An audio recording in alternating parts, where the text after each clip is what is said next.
Why Romeo and Juliet? I think, well, first and foremost, it's a great story. You know, it's got love, it's got the thriller element, it goes into the mechanics of tragedy, and you almost end up in horror in the crypt.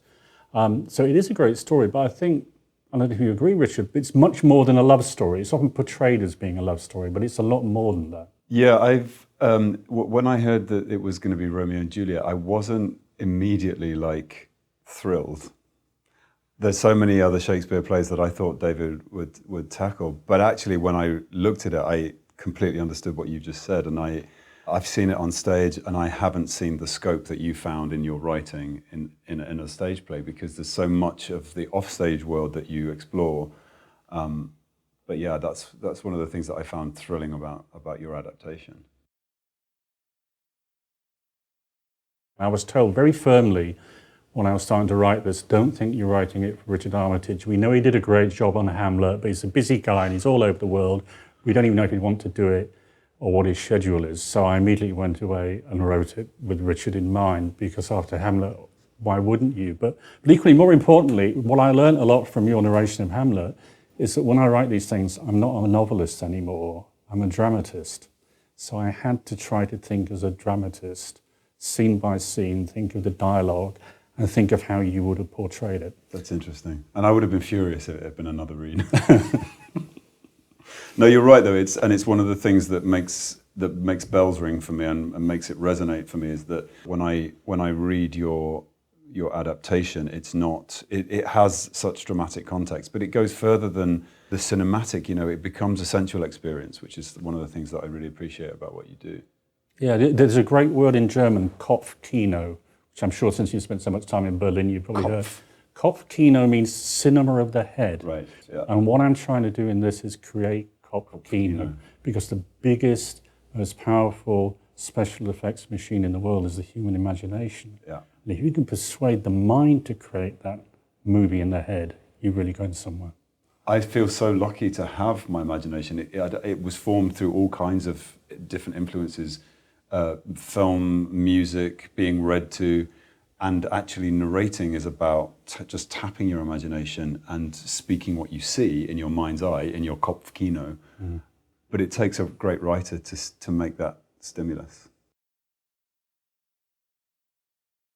I'm not a nervous kind of guy, really, but I know that I'm going to get 3 emails from people saying, how dare you, Shakespeare must always be played by men in tights, you know, that kind of thing. But there's only ever 3 emails. I was wearing tights when I was narrating, you know that, don't you? I had heard, but I didn't feel I should share that. You mustn't be in awe of something when you're adapting it. You know, I'm not trying to pay homage to Shakespeare here. I'm trying to create something that Richard can turn into great audio drama.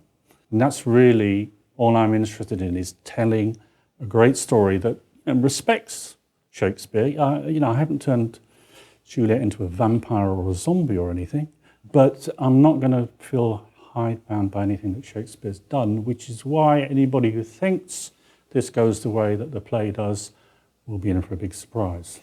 A lot of the adaptations in this mold sometimes are reductive, and they're designed for people that can't get their head around the complicated text that Shakespeare wrote. So it's like Cliff Notes, or just reading a kind of reduced version of it so that you can understand it easily. And actually David's work is way beyond that. In fact, it opens so many closed doors and explores avenues that the playwright didn't. And of course, pulling beautiful lines from the original text that just suddenly resonate in the middle of a passage that is a direct link. It's like little blood vessels that directly link into Shakespeare's work.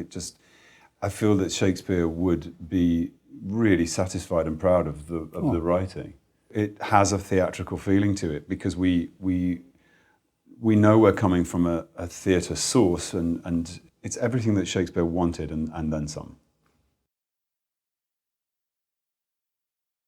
What's the heart of this story? Juliet's the heart of this story. Really, this is Juliet and Romeo, I think, because Juliet is the smartest person in the whole book, and she is the one who is most in jeopardy, because she's about to be forced into a marriage she doesn't want with a man she hates, and it's like a death sentence for her, because she is bright and intelligent, and she wants to be free to do what she wants to do, to be who she wants to be. And for me, the central element of the book is to do with that question about identity. Are we who we feel ourselves to be, or are we the person we are forced to be by society, by our family, by the world at large? I came into this thinking Juliet was a sort of modern woman in a historical context, and she's not. It's just that David's writing allows you to sort of see the interior of her mind, how she operates as a young girl, and the face that she has to present because of what society places on her, the face she has to present to her father, the restrictions. But she clearly has a very high IQ, and she understands those kind of impositions that she has to maintain. And in that respect, she's a woman of her time, but we just get to see inside her mind, which I find fascinating. And I think she genuinely doesn't understand why she should be forced into this thing. She's constantly saying to her father, look, why don't you just listen to me? Why don't you hear what I'm saying? And that, it's the 21st century, and lots of women are still asking that, aren't they? Yeah. And I'm sure women in 1499 asked the same question. They were just never allowed to voice it. They must have thought, wait a second, how am I not permitted to even speak? How am I not permitted to have an opinion? Why am I bound to this arranged marriage? But I think it's really lovely that, again, open doors that David lets you inside of her mind so that you can really understand what she's thinking and feeling.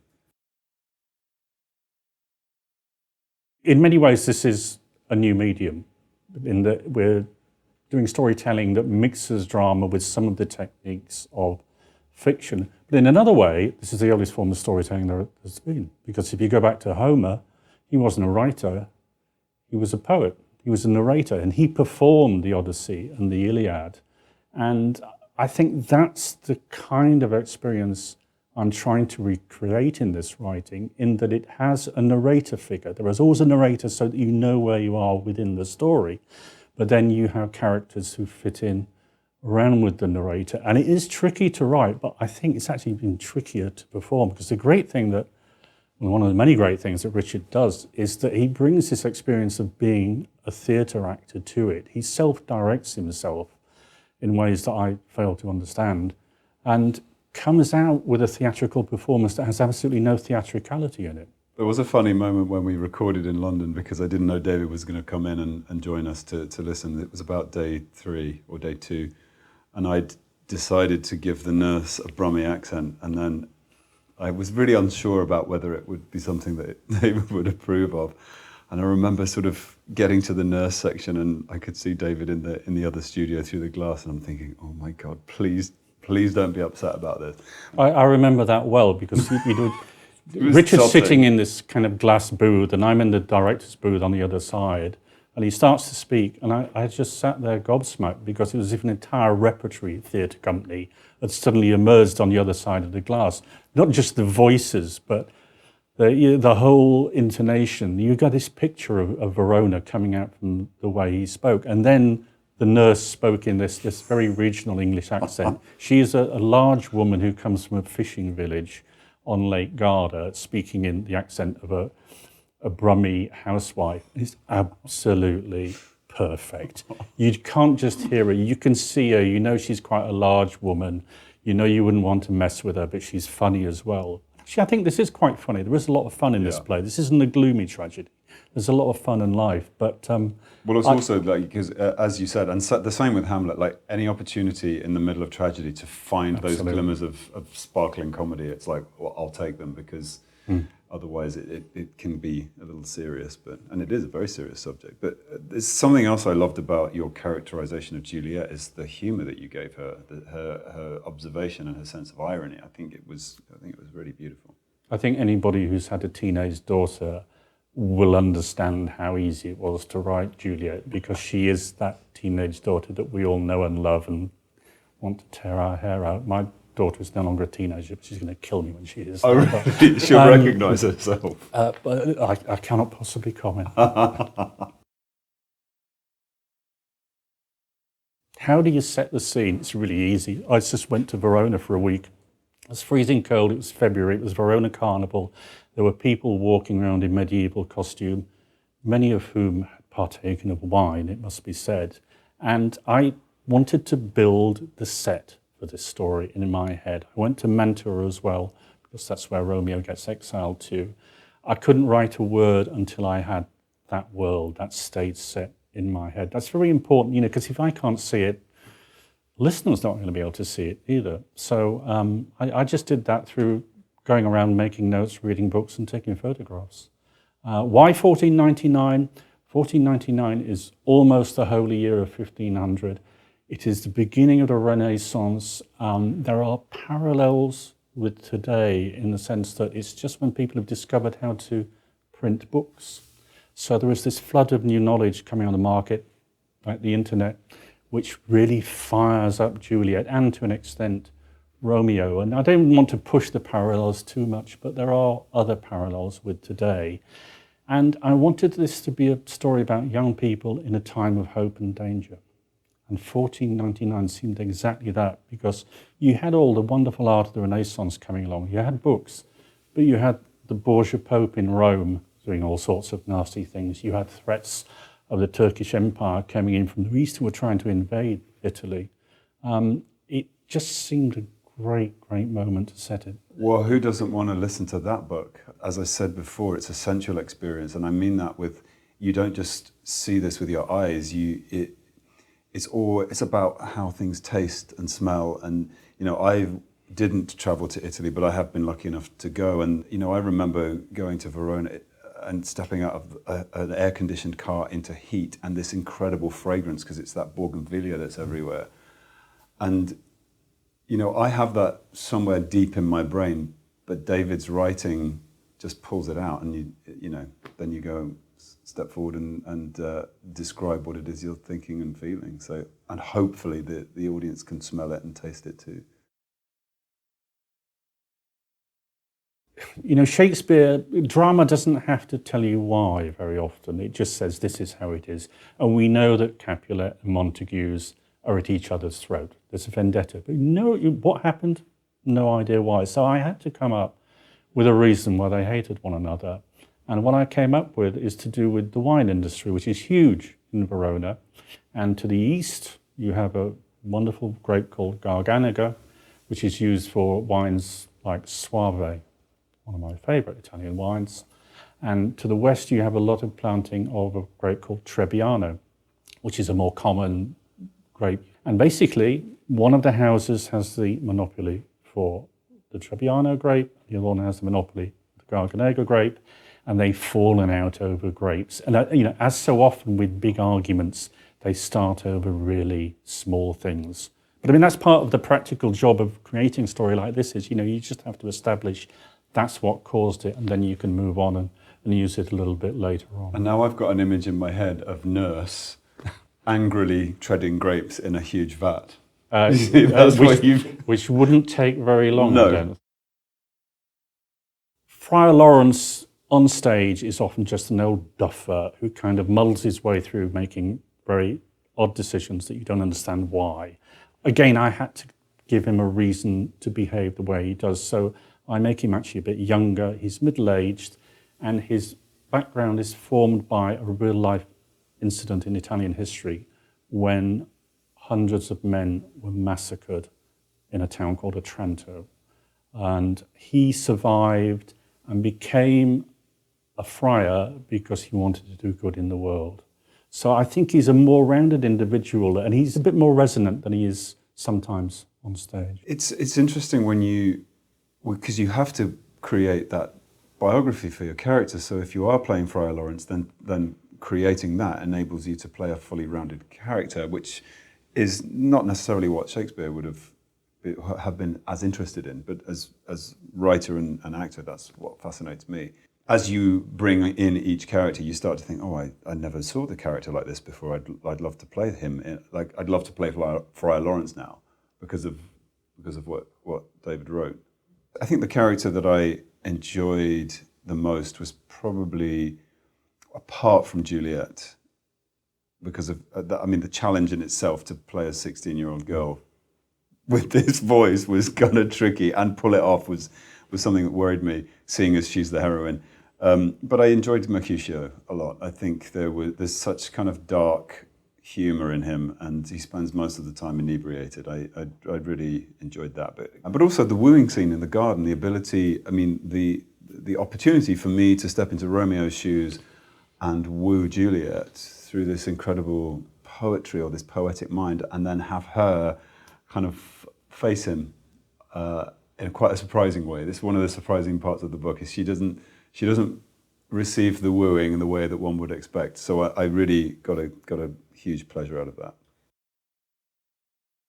It's something that I just had to pitch a little bit higher to just give her air in the voice, and just, it's there in the writing, you know, you just have to imagine what she's feeling, and apart from distinguishing her from other female characters, it was just about weightlessness. I felt like as a 16-year-old, she has a weightlessness, but she slowly finds her gravity.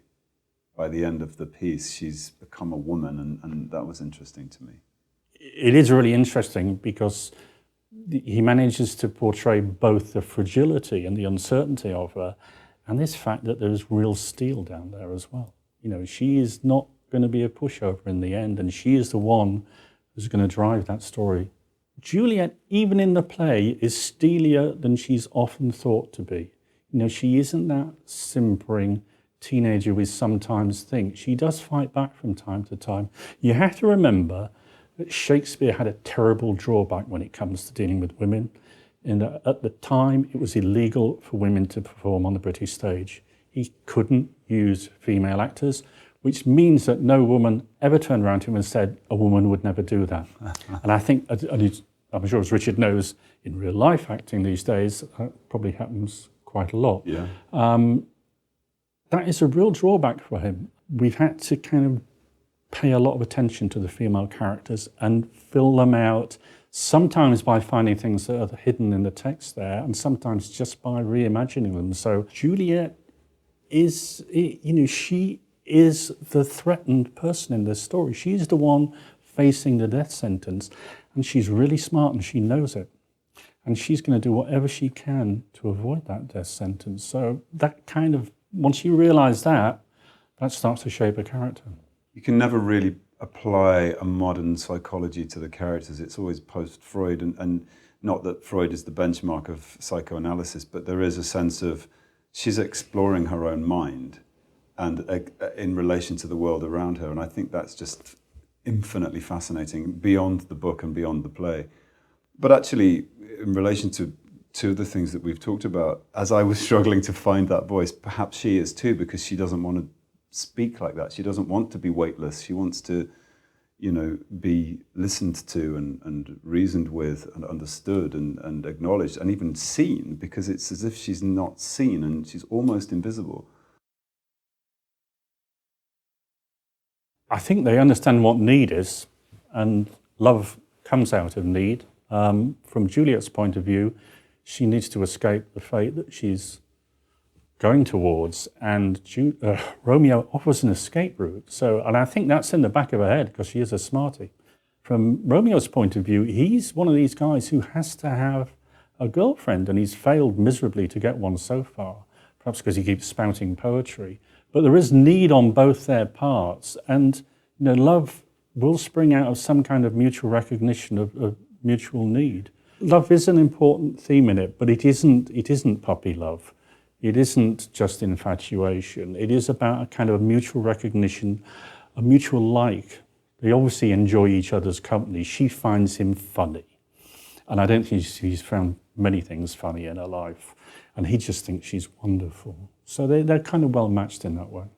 Yeah, I mean, that was the thing that surprised me the most, was the idea that Romeo is perhaps conditioned to fit a mold as much as she is, that in order to be a lover in the Italian sense of the commedia, that he has to, you know, be that Renaissance man that is poetic rather than the warmonger. Ultimately, he changes after the killing of Tybalt, and you see him become a man, and you see him understand the seriousness of that connection with her, because it becomes almost like a death knell to him and a lifeline at the same time, and also realizing the stakes that their love has cost them they both kind of grow up through their love experience, and yet it's still never extinguished. In fact, it's intensified.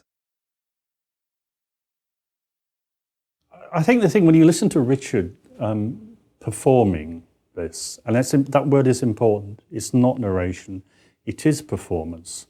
It sounds so natural. It sounds so easy. You know, when I watched him recording it in this glass booth, he did about an hour and a half. At the end of that, I was a drained, sweating wreck.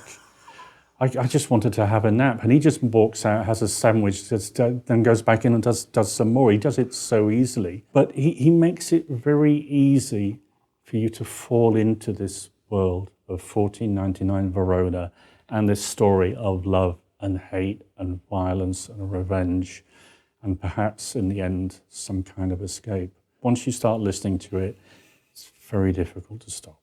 It's a little train ride that you get on, and once it takes you, it takes you. I mean, my biggest problem that I have is that I find it hard to sit still. So when we get into like the fight sequence in the square, I'm start waving my arms around and bumping the mic, and even like when your clothes rustle, like I have to wear kind of sweatpants and a t-shirt because clothing makes noise, and I'm constantly being told I can hear your clothes, I can hear the chair squeaking, I can hear your ankle cracking. So I have to sort of, that's the hardest part for me. When it gets very animated, I get animated as well. But that's part of the challenge, is to still maintain the kind of energy of a scene like that, which is fast and frenetic, whilst being still. But I've been lucky enough to, in my work as an actor, I've had like many sword fights in theatrical terms, on stage and on film. So I kind of know the energy that's involved, but having to sit still and do it is a whole other challenge. It's a story set in 1499 in the center of this kind of cultural renaissance in Italy, and something's in the air, and it's dangerous, and it's potent, and it's highly charged with sexuality, and it's got a female character bang at the center of it who is about to probably change the world, I would say. I think, even if you've not listened to an audio story before, you should give it a try, because it is like having that movie play in your head. This is IMAX between your ears, and Richard brings these characters and this world alive in the most extraordinary way, that you really feel you're there. And I hope it will introduce people to the idea of audio performance, because it's a fast-growing new art form that still quite a lot of people haven't yet discovered. And you start to realize the power of it and the scope of it through this kind of work, I hope. I think it comes back to that very basic place of being read to.